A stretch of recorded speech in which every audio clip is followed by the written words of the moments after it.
All right, and Link asks, what is your favorite type of property to target for lease options and what type of location? So what type of property and what type of location do I like for lease options? I'll tell you, the properties, I like houses. I love houses. And I don't like doing lease options on land. When I buy land, I just cash it out because I only spend like $1,000 or $1,500 when I buy land. So I don't need a lease option on that, you know? So my favorite property for a lease option is a house. A house.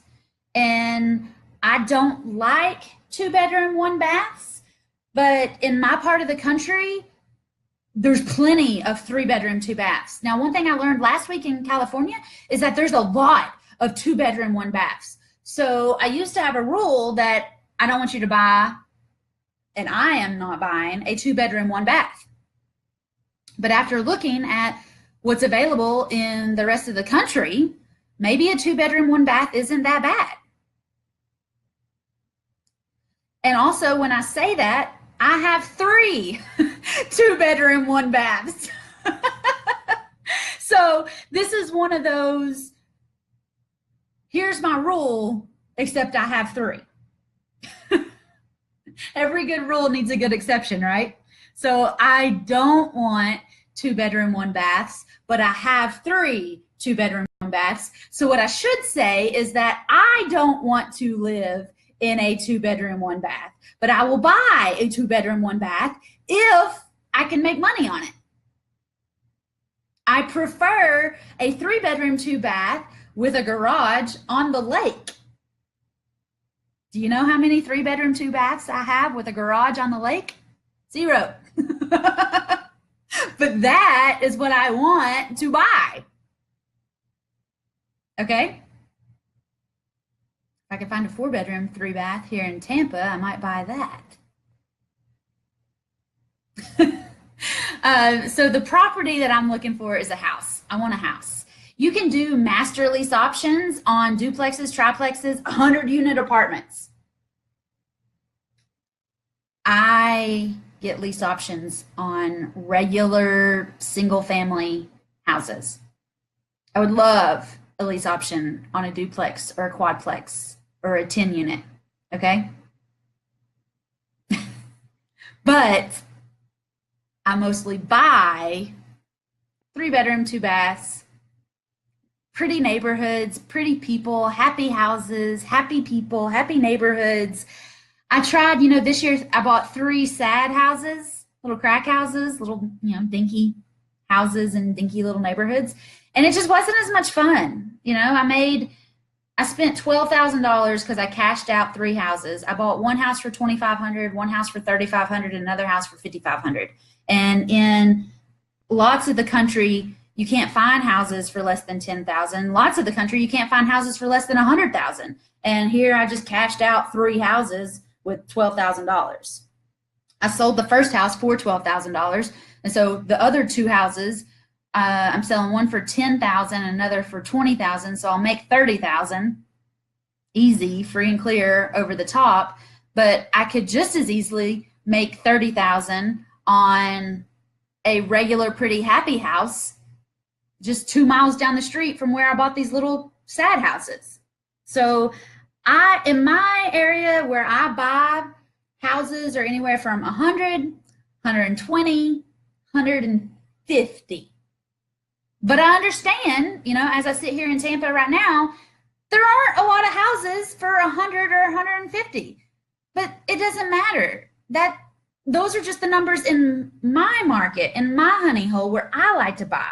If your market, your honey hole, if it's all $300,000 houses, if it's all $700,000 houses, it's fine. Don't try to go find a $100,000 house in a $700,000 neighborhood.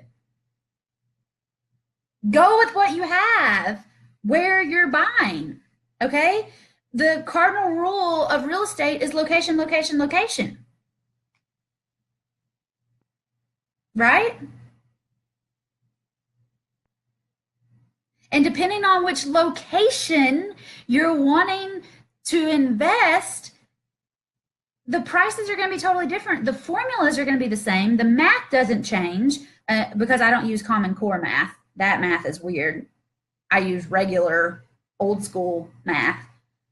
And the formulas are the same. You just plug in the numbers for wherever you are for whatever makes sense in your location, and that's it. If you're in a $600,000 area and everything's between 550 and 650, okay, great, go for it. My area just happens to be 100, 120, 150. It's no big deal. I have students that are looking at areas where, you know, in their area, the houses are between 50 and 75. I have another student right now negotiating a $1.2 million deal. Yes! Okay? The strategy is the same. The math is the same. The negotiating is the same. The houses look different. A Florida house looks different than a house in Pennsylvania. All right. I have a lesson on how to find a honey hole, which I think is the second part of Link's question, is what type of location do you look? It depends on what you want. You know, my student that's dealing with the $1.2 million property is in a great vacation rental neighborhood. Here in Tampa, there's a great vacation rental neighborhood.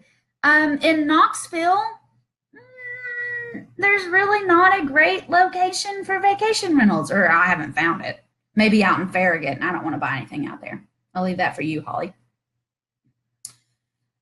But the location is totally up to you.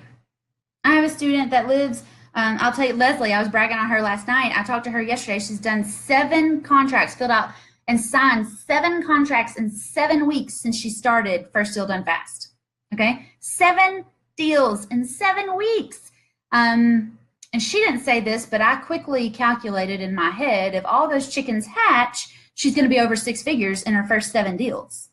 In her first 7 weeks! Amazing! Anyway, though, she lives in Nashville, except she lives in like Murfreesboro, which is south of Nashville. Except I think she lives in like a suburb of Murfreesboro, right? So when she first started, she was like, I've got all of this area. Where do I get started? And she zeroed in on one location and didn't really work out. So then she zeroed in on another location, which is like 30 minutes from her house. And she's done 7 deals in 7 weeks because she found a good location that she could get in and work, that nobody else was really working, but had really amazing opportunities, and the money follows good opportunities, right? If you have a good deal in this location, the money is going to show up.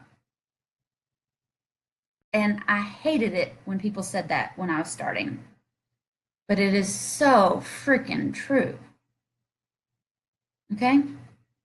You get a good deal, you put it out there, money shows up. If you get an deal, then the money might show up. If you get deal, no money showing up. Okay? So the location is all about finding your honey hole, finding a sweet spot where you can get in and be the only person kind of playing there and really make the deals happen, make the magic happen, right? So that's how I found my honey hole. That's how I found my location. Is I tried this, I tried that, I tried this, and I tried this, and then boom, it hit, and I ran with it. So, all right, so those were all the questions that were submitted for Ask It Wednesday yesterday on the thread, and we still have about 15 minutes. So I will go through these questions that you posted up here and answer those as well. All right. Yes, Lenise, I am having fun and making money at the same time.